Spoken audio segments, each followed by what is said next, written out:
So picture this, waking up after a long run from the day before or hard workout or race or something. And you go down the stairs and you notice that both of your calves are pretty sore. In another situation, you wake up, same workout, same effort, same race, and you go down, and as you go down the stairs, only your really right knee is bothering you. And you're not really sure what it's all about. Should you train today or not?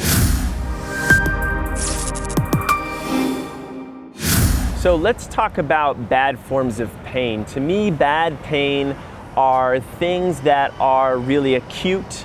They're very specific in one part of the body, and they are asymmetric, meaning that it's going to be on one area of the body, not the other, right? My one knee is really bothering me, not both. My one right Achilles is really tender and not both.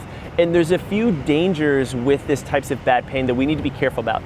Number one is that when I experience this type of pain, whether I realize it or not, my body is going to try to do things to protect itself from that pain. And what that means is it's going to change its mechanics in some way. For example, I'm going to stand up, you might lose my head, but you're going to see the important pieces. Let's say that my right Achilles is starting to bother me.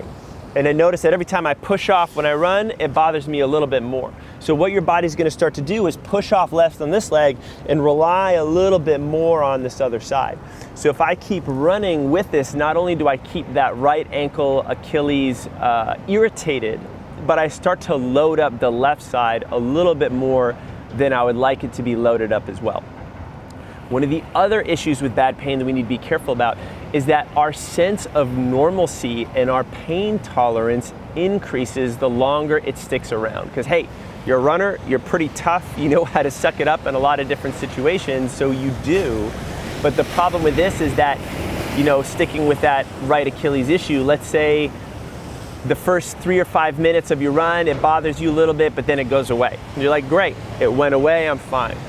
Well, the next week, all of a sudden, it takes 10 minutes for it to go away, and then 15, and then you notice, I can run, but only in a certain pair of shoes, or when I try to run fast, it doesn't really work, or now I'm really sensitive to the berm on the road, so I have to be careful, but hey, I'm still running, so I'm fine. And meanwhile, my mechanics have shifted in certain ways, and I've all of a sudden exposed myself to other types of potential pain. So there's all types of issues that we really need to be careful of when we start to tolerate higher levels of bad pain. But the things we need to be careful of is that it's acute, it's specific, and it's asymmetric. Now, a helpful thing to work on is a little bit of self-assessment. So for example, if I'm on my mat here, I could work on, let's say, my calves and my Achilles in this respect. And if my body is pretty healthy, my tissue is pretty healthy, it should feel pressure, but it shouldn't necessarily feel that like pinching, searing pain. So if I'm using, say, a roller and I'm comparing my right side to my left or whatever, I want to make sure that it's either even. If I start to see that this is off by a little bit more than the other, then I know, hey, I'm in a little bit of trouble. Now, the good kind of pain is something that runners strangely crave. It's that sense of accomplishment that we've done something, that our body's pushed itself and it's getting better as a result.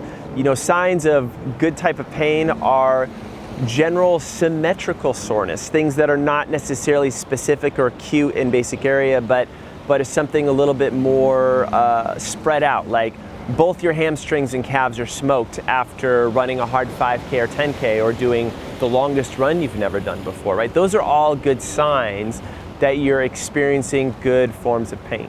Now, this is something that's valuable, but there are some things that we need to be cautious about with good forms of pain. When we run, we have to balance the run days we do, both from hard and intense, where we get that good craving, and easier days where we let ourselves recover and bounce back a little bit. Because if we chase that good form of pain too much and too often, we can easily hit our upper thresholds and our body starts to break down, and then we get into the areas where actually specific issues are starting to show up and we're getting into the bad pain world. So it's really important to recognize, hey, I'm pushing myself really hard, this is good, this feels good, this is beneficial, but I want to make sure that I'm balancing that with some easier days where I'm experiencing no pain at all. In the next section, I'm going to talk a little bit more about what alternatives you may have as a runner for training, for staying strong, for building fitness if you're battling that bad pain situation.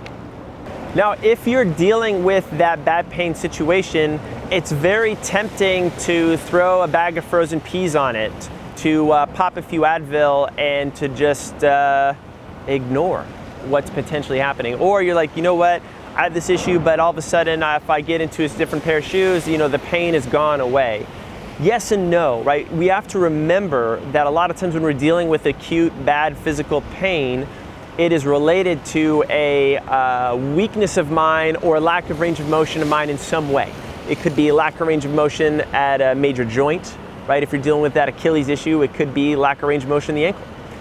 It could also have to do with your foot strength, lack of stability. There's all these things that, as you guys know watching our channel, that we can own ourselves and that we can do to make ourselves the better, stronger forward. The short-term fix is always going to be just that. If you have a race that's like 2-3 weeks around the corner and you just need to get yourself through, and come what may after the race, I'll live with those results and impact on my body, then that's one conversation. But if you're really looking to get rid of that pain for good, well, we need to address the real reason why the pain is there in the first place, which is what I'm going to get to in this next section, that injuries can really be opportunities for us to get better. I'm going to go ahead and say it. Resting sucks, and no one wants to be alone inside at recess while everyone else is outside playing together. What I mean by that is, just because you're dealing with injury and you can't run, or you shouldn't be running right now, doesn't mean that you can't train still, and you can't actually find things that are going to make you not only stronger in the moment, but a stronger runner when you come back to it. So whenever I see runners come into my strength class in San Francisco, for example, and they're injured, I'm outwardly bummed for them, inwardly very excited, because I'm like, great, I've got all these things I can do to make them a little bit better.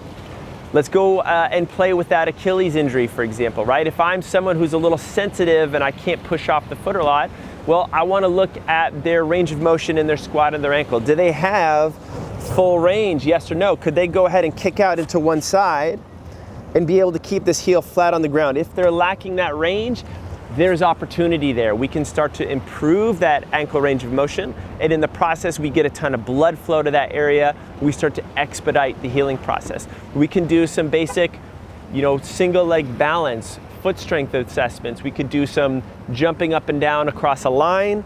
We could do jumping up onto a box, back and forth. We could add some lunges in there. We could just make this runner this all-around bulletproof baller of a strong human being, that when they come back, they're going to come back firing on a lot more cylinders than they were in the first place. And another thing, it's not just about slow, low aerobic strength training. I can do some things that will dose you and give you a hard physiological response like you're being on the track. Can't run? No problem. Let's get you on a rower. Let's do 5 rounds of rowing 1,000 meters. Let's have you finish with 20 kettlebell swings and 10 burpees, right? I do that 5 rounds through. That feels like I just went on a really hard track workout. I've dosed myself with that good level of pain. I feel tired, I feel exhausted, I feel like I've got something done.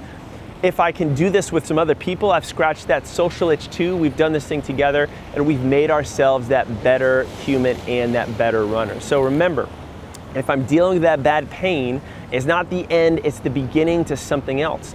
I can take the time that I would have spent running to peeling back the layers of saying, what's wrong with me in the first place? What am I lacking? How do I get better, right? You can use our videos online, you can use our programs to do that, and then you can even maintain that high level of fitness that you had in the first place by doing those harder metabolically loaded workouts to keep yourself going.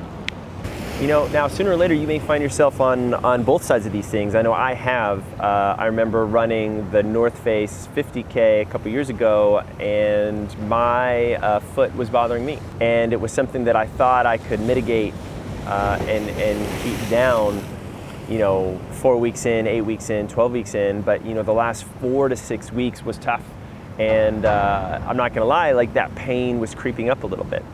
But I gave myself that assessment and I made the decision to run anyway because I was pretty invested in it. And you know, I paid for it a little bit. Like I had trouble running, you know, the 2 to 3 months after that, and I had to do a lot of time and strength and mobility work just to undo the damage I did there. But I did it because I really cared about that race and I wanted to do it. And if that's you, great. You know, go ahead and pursue and just, you know, be as smart as possible about it. But if it's, you know, a race that maybe you aren't as interested in, then you know what, maybe it's better to live to see another day, put that race off for something else.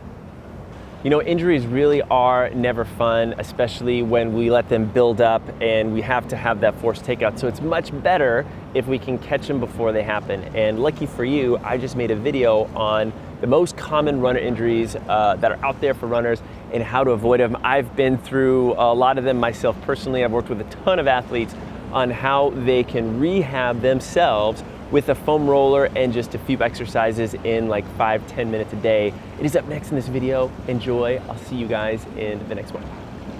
Nope. No, I like that. I like that. Okay, I think I know where this is going. This is, oh God. This video says, nope, that was not the right one. This is really long.